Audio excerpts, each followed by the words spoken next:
بسم اللہ الرحمن الرحیم۔ پیر چنگی کے جذب کا قصہ۔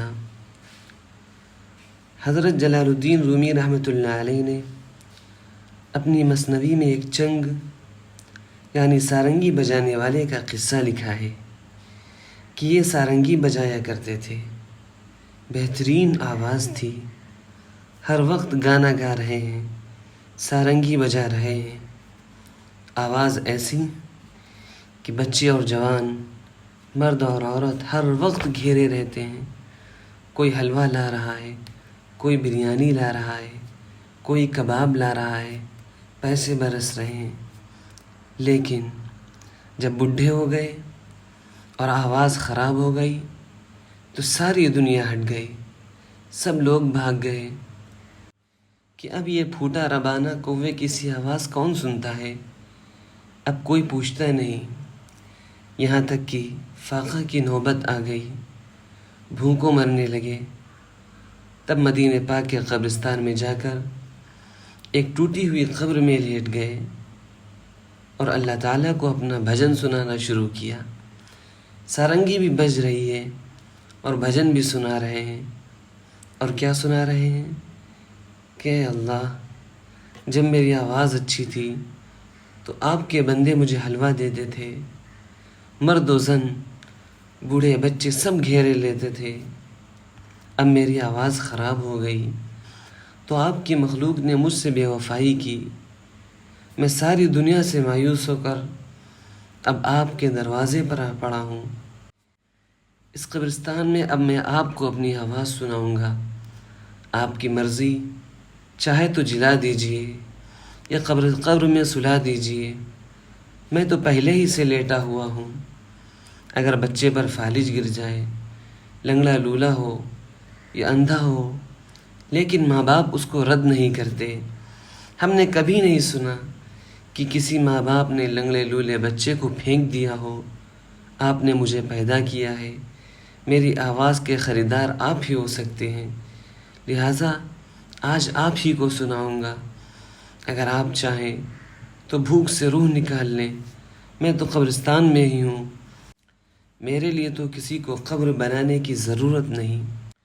بروایت مولانا جلال الدین رومی رحمۃ اللہ علیہ، اللہ تعالیٰ نے حضرت عمر رضی اللہ عنہ کو خواب میں دکھایا کہ اے عمر، میرا ایک بندہ قبرستان میں لیٹا ہوا ہے، گنہگار زندگی ہے، سارنگی لیے ہوئے ہے اور مجھے رو رو کے یاد کر رہا ہے۔ اس کو جا کے میرا سلام کہیے اور بیت المال سے اس کا ماہانہ وظیفہ مقرر کر دیجئے، اور اس سے کہہ دیجئے کہ اللہ تعالیٰ نے تمہاری خراب آواز کو قبول کر لیا اور آئندہ سے تم کو بھیک مانگنے کی، گانے بجانے کی ضرورت نہیں۔ مولانا رومی رحمۃ اللہ علیہ فرماتے ہیں کہ حضرت عمر رضی اللہ عنہ نے ہر قبر کو جھانکا، جس قبر میں یہ لیٹے ہوئے تھے اس میں جھانکا تو یہ کانپنے لگے، کیونکہ حضرت عمر رضی اللہ عنہ کا رعب بہت تھا۔ میرے شیخ نے سنایا تھا کہ حضرت عمر رضی اللہ عنہ جا رہے تھے اور پیچھے صحابہ چل رہے تھے کہ اچانک پیچھے مڑ کر دیکھا تو سارے صحابہ گھٹنوں کے بل گر گئے، ایسی ہیبت تھی، لہذا پیر چنگی کانپنے لگا۔ حضرت عمر فاروق رضی اللہ عنہ نے فرمایا کہ تم ڈرو مت، میں تمہارے لیے اللہ تعالیٰ کا سلام اور پیغام لایا ہوں، تمہیں خدا تعالیٰ نے سلام کہلایا ہے اور یہ فرمایا ہے کہ میں تمہارے لیے وظیفہ مقرر کر دوں، ہر مہینے تم کو سرکاری خزانے سے وظیفہ ملتا رہے گا، اب تم کوئی فکر مت کرو۔ پیر چنگی نے فوراً پتھر اٹھایا اور سب سے پہلے سارنگی توڑی اور حضرت عمر رضی اللہ عنہ کے ہاتھ پر اسلام قبول کیا اور کہا، اے عمر، گواہ رہنا، میں آج کی تاریخ سے کوئی نافرمانی نہیں کروں گا۔ جو اللہ مجھ جیسے ناپاک، روح سیاہ، بدکار اور گانا بجانے والے پر اتنی رحمت کر رہا ہے کہ آپ جیسے خلیفۃ المسلمین کو، ایسی مقدس شخصیت کو جس کے اسلام پر فرشتوں نے خوشیاں منائی تھیں، مجھ جیسے نالائق کے پاس بھیج رہا ہے اور سلام کہلوا رہا ہے اور بیت المال سے میرے لیے وظیفہ بھی مقرر کرا دیا ہے، میں ایسے اللہ کو کیسے ناراض کروں؟ اس موقع پر میرے شیخ مولانا شاہ عبد الغنی صاحب پھول پوری رحمۃ اللہ علیہ مثنوی کا ایک شعر مست ہو کر پڑھا کرتے تھے، اور جس انداز سے پڑھتے تھے اسی انداز سے آپ کے سامنے پڑھوں گا۔ شیخ کا انداز بھی شان جذب رکھتا تھا، اور شعر بھی شان جذب کا ہے۔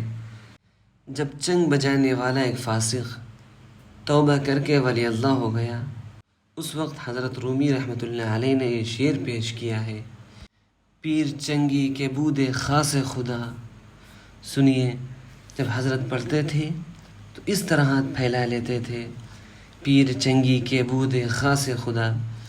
یہ چنگ بجانے والا کب خدا کا خاص بندہ ہو سکتا ہے؟ حبذا اے جذب پنہا حبذا۔ اے اللہ، تیرے جذب کی صفت کی کروڑہا تعریف کہ آپ نے پوشیدہ طور پر اس کی روح کو جذب کیا، جبھی تو اس نے قبرستان میں آپ کو یاد کیا، ورنہ آپ کو کہاں یاد کر سکتا تھا۔ یہ شعر میرے شیخ بڑے مست ہو کر پڑھتے تھے۔ کیسے پڑھتے تھے؟ پھر سنیے: پیر چنگی کے بود خاص خدا، حبذا اے جذب پنہا حبذا۔ سارنگی بجانے والا کب خدا کا خاص ولی ہو سکتا تھا؟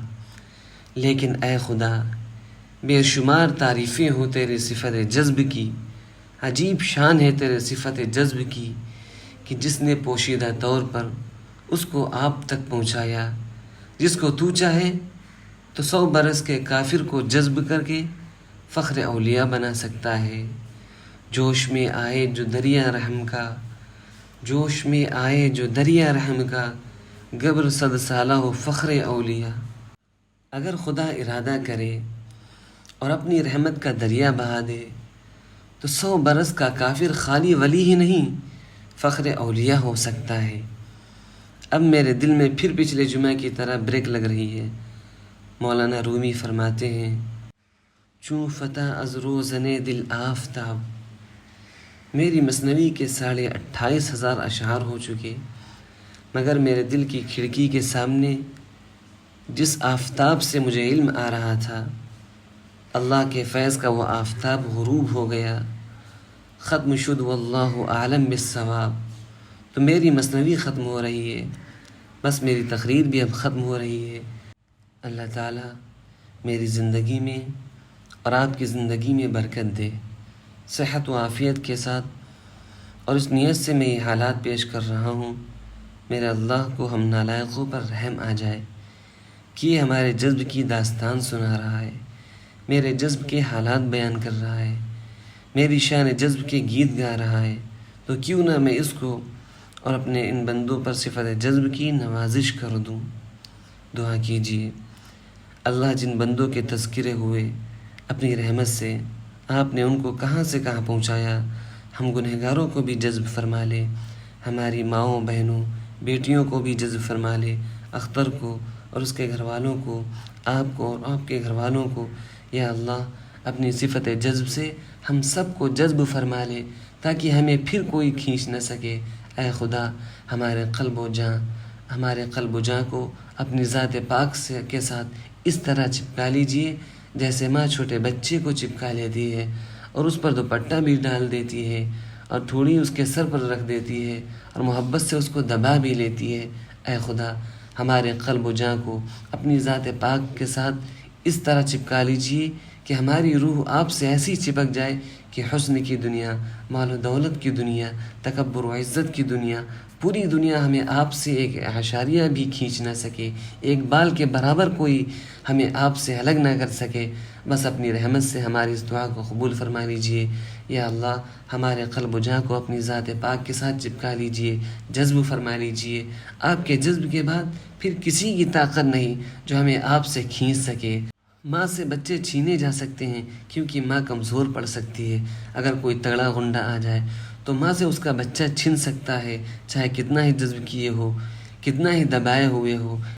کوئی بھی زیادہ طاقت والا غنڈہ ماں کو 2 تماچے مار کر بچہ چھین سکتا ہے، لیکن اے خدا آپ جس کو اپنی رحمت کی گود میں چھپا لیں، اپنا تحفظ عطا فرما دیں، اپنی حفاظت مقدر فرما دیں، تو اس کو کوئی شیطان، کوئی نفس، کوئی گمراہ کن ایجنسی، کسی قسم کے نمکین اور حسین عورتیں، نہ حسین لڑکے اس کو اے خدا آپ سے ایک اعشاریہ الگ نہیں کر سکتے۔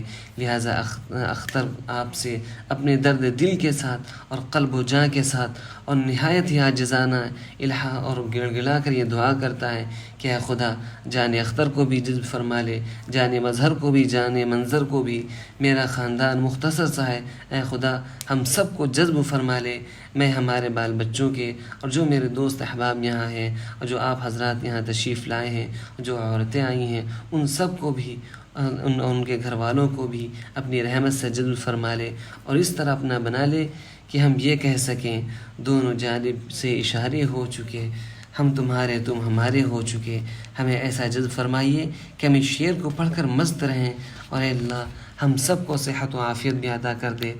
ہم میں سے جو بیمار ہیں، اختر ہو یا کوئی، اور جس کو جو بیماری ہو، اے اللہ اس کو شفا عاجلہ کاملہ مستمر عطا فرما دے۔ جس کو جس گناہ کی عادت ہو، جو روحانی بیماری ہو، اس کو اس روحانی بیماری سے شفا عطا فرما اور گناہوں سے حفاظت مقدر فرما دے۔ جس کی جو جائز حاجت ہو پورا فرما دے۔